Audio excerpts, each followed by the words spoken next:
El cáncer oral es más frecuente en personas mayores de 40 años. ¿Qué tal? Buenas tardes y bienvenidos una semana más al programa de salud de esta casa.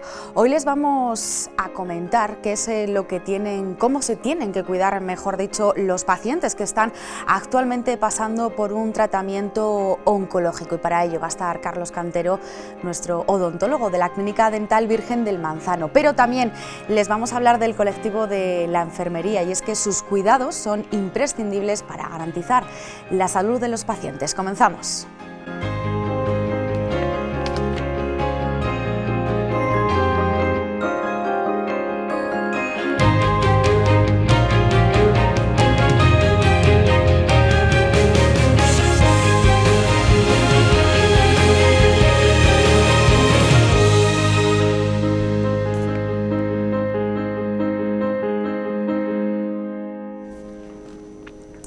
Y vamos a comenzar hablando del Comité de Bioética del Hospital Universitario de Burgos. Y es que las medidas de prevención ante la COVID-19 en los interiores de los hospitales han provocado algunos roces entre los profesionales y los familiares de los pacientes. Pues bien, algunos de ellos han llegado a este comité. Su cometido es intentar o tratar de resolver esos conflictos. El funcionamiento ordinario de un hospital obliga a tomar decisiones que en ocasiones son difíciles y pueden provocar conflictos entre profesionales sanitarios y pacientes. Hacer frente a situaciones complicadas que pueden hacer surgir reparos de índole ético o religioso, o simplemente cuestiones que generan diferentes puntos de vista. Para analizar esos casos y ofrecer una solución, en la medida de lo posible satisfactoria para ambas partes, el Hospital Universitario de Burgos cuenta con un comité de bioética. Se trata fundamentalmente de contribuir a la humanización de la medicina, a contribuir a gestionar una calidad asistencial y una mejora en todos los servicios y toda la actividad sanitaria. Está compuesto por 18 miembros que se renuevan cada 4 años, un equipo multidisciplinar en el que están representados los diferentes colectivos sanitarios, pero también otros departamentos del hospital, como la Oficina de Atención al Paciente o personal administrativo. Junto a ellos hay asesores externos al hospital del campo jurídico y filosófico. Es un órgano consultivo que está obligado a responder a todas las cuestiones que se le planteen, aunque sus dictámenes no son vinculantes. Y nosotros desde el Comité de Bioética debemos llevar a cabo una reflexión deliberada, prudente y de buenas formas para poder solucionar el problema. Entonces, ante esa situación nunca caben los extremos opuestos, sino que hay que buscar cursos intermedios en el que se busque la mejor solución posible para el caso que se nos plantea. Tratamos de buscar entre los dos extremos un curso óptimo que sea el que menos lesione a ambas partes y del que podamos sacar el mayor beneficio para todos. La verdad que hasta el momento, y llevamos una andadura de más de 12 años, siempre se ha buscado la unanimidad. Y siempre nos hemos puesto de acuerdo, buscando el curso óptimo de la acción. Y sobre todo, pasando los 3 filtros que llamamos al final. El filtro de la publicidad.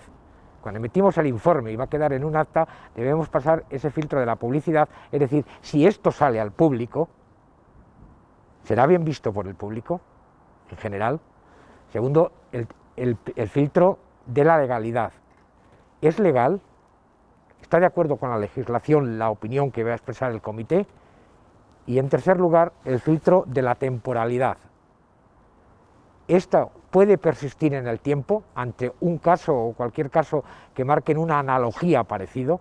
Con la llegada de la pandemia, el hospital se vio obligado a tomar medidas de aislamiento de los pacientes y restricción de las visitas que en ocasiones han generado algunos problemas con las familias, especialmente de los pacientes que se encontraban en fase terminal a los que querían acompañar en sus últimos momentos. Hay temas de más actualidad, como por ejemplo han sido en el entorno de la infección del COVID, en el cual ha habido muchos pacientes vulnerables que han visto lesionados sus derechos. Hemos tratado casos como por ejemplo el acompañamiento al final de la vida o la asistencia espiritual, se nos ha surgido este caso también concreto al final de la vida. Pero hay conflictos que generan una mayor complejidad. Son aquellos en los que hay que decidir poner fin a una vida, especialmente cuando se trata de enfermos para los que no existe un tratamiento y llega el momento de tener que desconectarlos de los aparatos que los mantienen vivos de forma artificial. Es lo que llamamos, o se llamaba limitación del esfuerzo terapéutico y ahora llamamos adecuación del esfuerzo terapéutico. Es fundamental llegar a un extremo, es decir, que ese encarnizamiento terapéutico, ese empecinamiento terapéutico por tratar con los medios técnicos que tenemos, pues crear más conflicto en el propio paciente, aumentar más el sufrimiento, aumentar más la agonía, porque al fin y al cabo llegamos a la conclusión de que a veces prolongar la vida es alargar la muerte. Yo creo que es un conflicto que tienen los profesionales, no se pasa bien. Las veces que lo hemos comprobado hemos visto que se tiene un conflicto interior impresionante por los propios profesionales sanitarios. También los que generan una gran controversia social, como el aborto o la eutanasia. Esta última está de actualidad tras la promulgación de la ley que regula el derecho a una muerte digna. La norma establece ya un sistema de garantías específico que evitará que estos casos lleguen a plantearse al Comité de Bioética. El conflicto que se genera al principio y al final de la vida es un conflicto, digamos que es muchas veces particular de la persona. Es raro que nos llegue al comité de ética. En todo caso, sobre todo en la ley de la eutanasia, ya existe un comité de garantías, existe un médico que va a ser el responsable, existe el médico consultor. Han sacado una serie de garantías, pero bueno, vamos a esperar porque en primer lugar había que decir que la ley sí que se ha promulgado, sí que está publicada, pero no ha entrado en vigor y yo pienso que llevará tiempo que entre en vigor, habida cuenta de todos los presupuestos garantistas que se tienen que ir creando en la sociedad a partir de este momento. También es cierto que a los profesionales de la sanidad se nos ha permitido, igual que en el aborto, la objeción de conciencia en base a un registro para poder llevarlo a cabo. Lo que echamos de menos en esta falta, tal vez sean en esta ley, mejor dicho, por la falta que hay, es haber creado una ley de cuidados paliativos, porque es en lo que creemos los profesionales de la sanidad, y sobre todo con una tutela judicial efectiva de los casos que se plantean.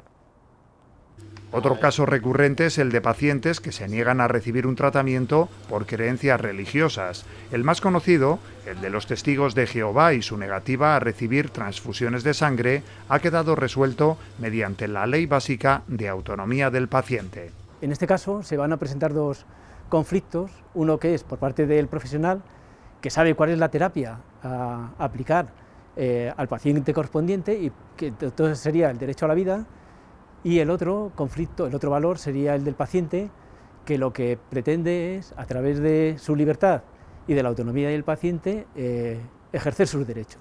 Entonces entran en conflicto ahí esos dos valores éticos y nosotros desde el Comité de Bioética debemos llevar a cabo una reflexión deliberada, prudente y de buenas formas para poder solucionar el problema.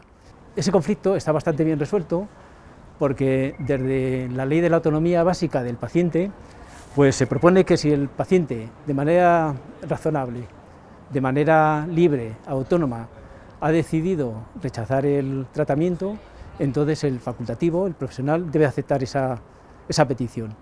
Y para ello, por ejemplo, en el caso de las transfusiones sanguíneas, para ello hay otros métodos, que no hace falta la transfusión sanguínea para llevar a cabo esa terapia. El caso más conocido es en Barcelona, en el Hospital del Mar, donde una operación de trasplante de riñón, que se necesitaba transfusiones, pues se pudo realizar sin esa transfusión sanguínea. Conflictos éticos también surgen a la hora de abordar los límites que tienen que respetar los avances en materia de investigación genética y biotecnología. Que toda la investigación referida a la genética, al mejoramiento humano y a la biotecnología se debe hacer siempre de acuerdo con la dignidad de la persona, la responsabilidad y en términos de equidad y de justicia. Y nunca llevar a cabo una especie de mejoramiento humano para buscar la discriminación o el beneficio de una clase sobre otro, de unos individuos sobre otros, sino siempre con fines terapéuticos, para que las sociedades futuras y las generaciones futuras puedan aprovechar esa investigación tanto en genética como en biotecnología. Utilizan un método deliberativo, escuchando a las partes en conflicto y tratan de buscar una solución que sea lo más satisfactoria posible para ambos. En el caso de no encontrarla, tienen dos opciones: reiniciar todo el procedimiento o bien buscar asesoramiento externo. Las preguntas que nosotros nos planteamos o que se nos vienen y no somos capaces de responder, tenemos dos opciones: o volver a llevar a cabo bien el planteamiento del método deliberativo para obtener bien la respuesta, o bien buscar un asesor externo que nos ayude a tomar una decisión en el informe final que debemos presentar a quien no lo ha solicitado y que debe cumplir al menos el requisito de consistencia, ¿no? Que sea público, que sea justo y que podamos defenderlo.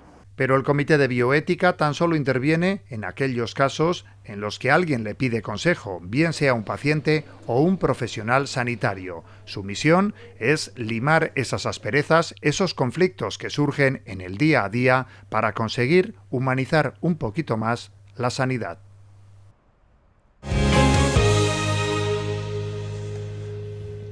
Los pacientes que están actualmente con tratamientos oncológicos pueden presentar problemas en la boca, pues diferentes enfermedades dentales, que para ello hoy vamos a hablar con nuestro especialista odontólogo y gerente de la Clínica Dental Virgen del Manzano, Carlos. Buenas tardes, ¿qué tal? ¿Cómo estás? Muy buenas tardes, Verónica.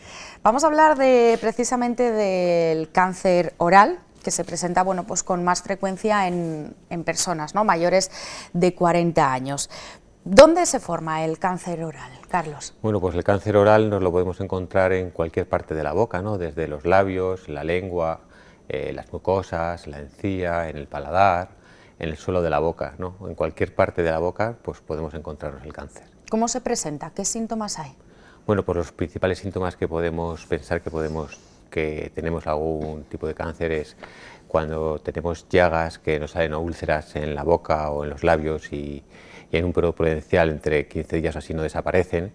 Luego también pues cuando nos encontramos ciertos parches que llamamos blancos o rojizos, podemos también encontrar crecimientos o protuberancias dentro de la boca, algún dolor bucal que no tiene ningún origen, o dificultades a la hora de tragar, a la hora de masticar, a la hora de hablar, o también podemos encontrar dificultades a la hora de mover la mandíbula o la lengua, ¿no? Pues eso podría ser un pequeño estado de alarma y ir a mirar a ver qué tenemos. Es curioso porque nunca hablamos de esta enfermedad, pero representa un 3%, ¿no?, de los cánceres diagnosticados cada año. Sí, sí, lo estáis viendo. Al final es un porcentaje pequeñito, pero bueno, están ahí, existen, y como cualquier tipo de cáncer, lo más importante es prevenirlo o cogerlo a tiempo, ¿no? Un cáncer cogido a tiempo, pues las probabilidades de éxito son muy, muy grandes. Hay factores, ¿no?, de riesgo para padecerlo, como puede ser, por ejemplo, el consumo de tabaco. Sí, el consumo de cualquier tipo de tabaco es un factor de riesgo muy alto. Luego también el abuso del alcohol, por ejemplo, pues también es un factor alto a la hora de tener algún tipo de cáncer oral. La exposición excesiva de los labios al sol, ¿no? Siempre hablamos de que que nuestro cuerpo necesita crema protectora, pues los labios también, ¿no? Cuando vamos a la playa no suele quedarnos en el cuerpo, también hay que proteger los labios, es una mucosa muy sensible, Entonces eso es, bueno, pues son cosas que nos podemos encontrar ahí. Has comentado que pues, esta patología es importante, ¿no?, cogerla a tiempo y lo diagnosticáis vosotros en las visitas, ¿no?, al dentista.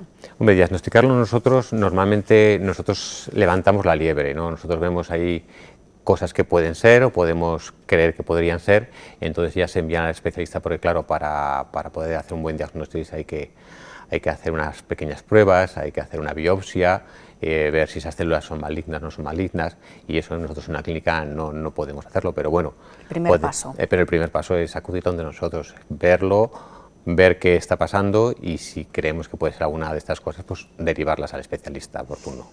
Luego, pues durante el tratamiento, el odontólogo también es importante porque los tratamientos, como pueden ser la quimioterapia, ¿no?, o la radioterapia, ahora nos lo vas a comentar, producen, ¿no?, problemas en la boca. Sí, claro, la quimioterapia al final es el uso de fármacos, ¿no?, que atacan a las células cancerígenas, las células malas, pues evitando su proliferación o aniquilándolas, pero no nos podemos olvidar que también afectan a las células buenas, ¿no?, en un porcentaje más pequeño, pero siempre siempre afectan a algún tipo de células, sobre todo las de reproducción alta, que son las que nos encontramos en la boca, en el epitelio oral o en el epitelio orofaringeo, ¿no?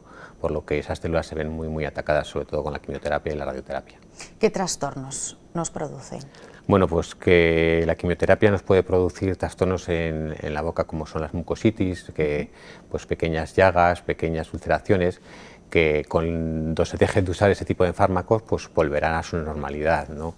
También pues nos podemos encontrar pues que al haber tomado esos fármacos nos encontremos que el sistema inmunitario esté un poquito más deprimido, con lo que puedan aumentar las bacterias, los virus o las cándidas en la boca, ¿no? Pues en esos casos también habrá que tratarlos específicamente. Son cosas que, bueno, pues que siempre nos van a afectar de una manera o de otra. Eso con la quimioterapia, ¿no? Pero la radioterapia, que es bueno, pues otro de los tratamientos que se ponen, ¿no?, a los pacientes oncológicos, también, ¿no?, se manifiesta de forma oral. Sí, sobre todo las radioterapias que están en la zona de cabeza y cuello, pues así sí que nos afectan mucho a la boca, ¿no? Podemos encontrarnos también tipo de cosas como cosas muy inmediatas, como puede ser las mucositis, las llagas, las úlceras que nos afecten. Esto disminuye la saliva, con lo que, bueno, se nos distorsiona un poquito el sentido del gusto, ¿eh?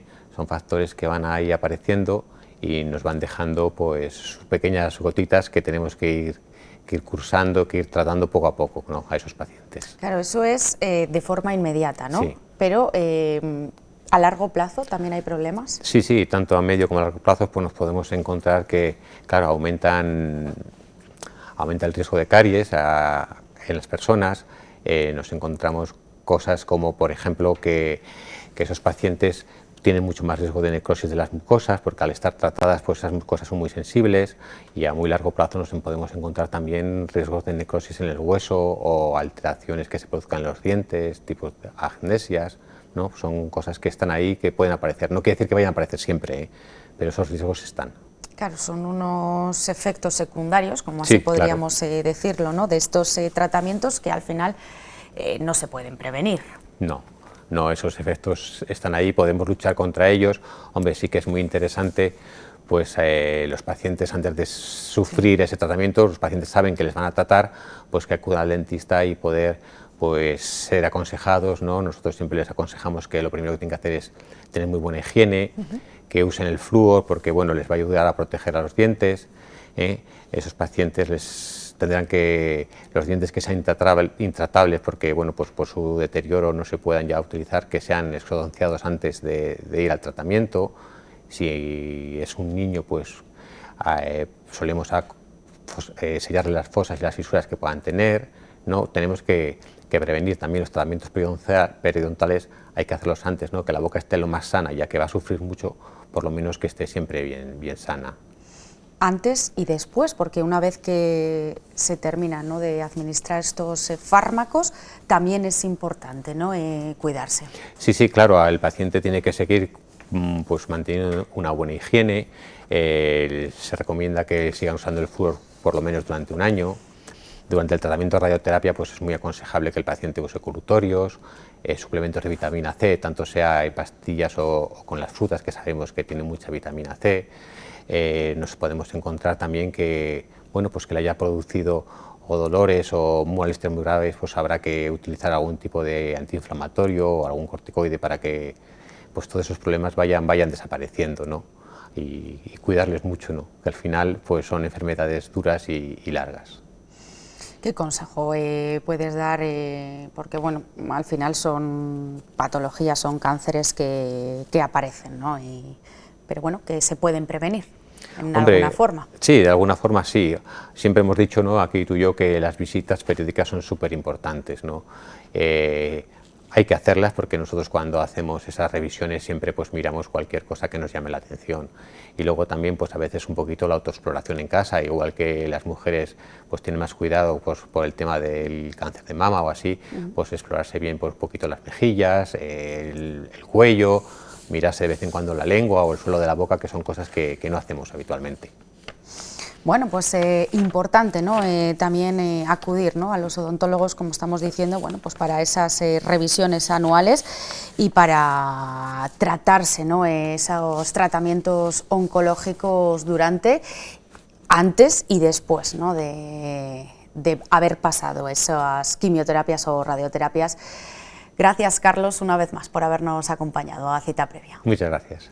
Vamos a ver ahora un reportaje. Este mes, ¿no?, ha sido el Día Mundial el Día Internacional, mejor dicho, de la enfermería, un colectivo que lo ha dado todo durante la pandemia y que ahora todavía, bueno, pues su función es más relevante porque gracias a todo este equipo la vacunación puede seguir adelante. Su asistencia sanitaria ya era fundamental antes de la aparición de la COVID-19, pero el colectivo de la enfermería se ha visto realzado durante toda la pandemia. Ahora se ha visto que gracias a, bueno, pues al tema de la vacunación y todo lo que se está y todos los cuidados que hay que tener ahora post-vacunación, la enfermera está jugando un papel fundamental. Hemos jugado un papel sobre todo muy psicológico con ellos, sobre todo, porque ha sido muy difícil pasar casos de COVID, pero ha sido muy difícil hacérselo entender a ellos. Su atención y cuidados individualizados son imprescindibles para garantizar la salud en cualquiera de las áreas en las que desempeñan su profesión. La esperanza de vida que ha crecido tanto, ¿no?, el tema de los cuidados paliativos, por ejemplo, la enfermería es fundamental 100%, ya que, bueno, cada vez vivimos más años y cada vez necesitamos más cuidados. De hecho, estamos viendo ahora con la vacunación pues la cantidad de gente mayor que hay.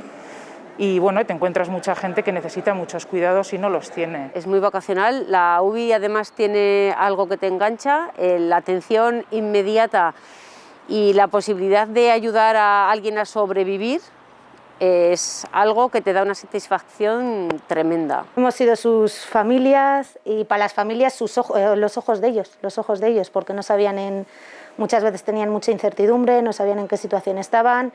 Y al final los que estábamos con ellos éramos nosotras, teníamos que informarles de lo que veíamos a cada minuto y para ellos pues la familia que les faltaba. Ellos no se rinden, ellos siguen adelante, ver la cara de las familias cuando se reúnen, ver la cara de ellos cuando ven a sus nietos y se les llena de alegría, nos motiva pues eso, ver que a pesar de todas las dificultades, que llevan toda una vida llena de dificultades, aún han tenido un valor tremendo para salir de esto y luchar contra esto.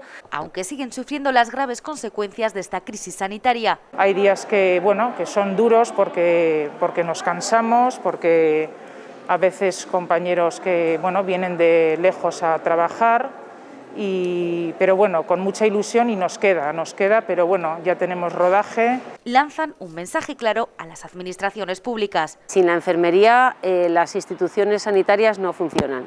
Y es que lamentan las condiciones y diferencias salariales entre comunidades. Porque una enfermera que trabaja en una zona tiene que ganar más que otra o tiene que librar más que otra. Entonces me parece eso que, bueno, que eso todas las comunidades se podrían poner de acuerdo porque es una manera de valorarnos más. Si hablamos de esta comunidad, pues tenemos una fuga de profesionales a otras comunidades que ofrecen mejores contratos y mejores condiciones y además pagando más. Lo que se ha visto, la queja que tenemos, pues que no se puede vivir al límite en condiciones habituales, diríamos. Entonces, si luego surge cualquier incidencia, la enfermería, si ya está al límite a diario, pues cuando surge algo estamos ya sobrepasados de trabajo. A pesar de ello, su vocación es lo que las mueve y motiva para seguir cada día. Gran labor la que hace el sector de la enfermería. Nosotros nos despedimos. Más salud, ya saben, la próxima semana aquí, como siempre, en la 8 Burgos. Gracias por acompañarnos. Chao.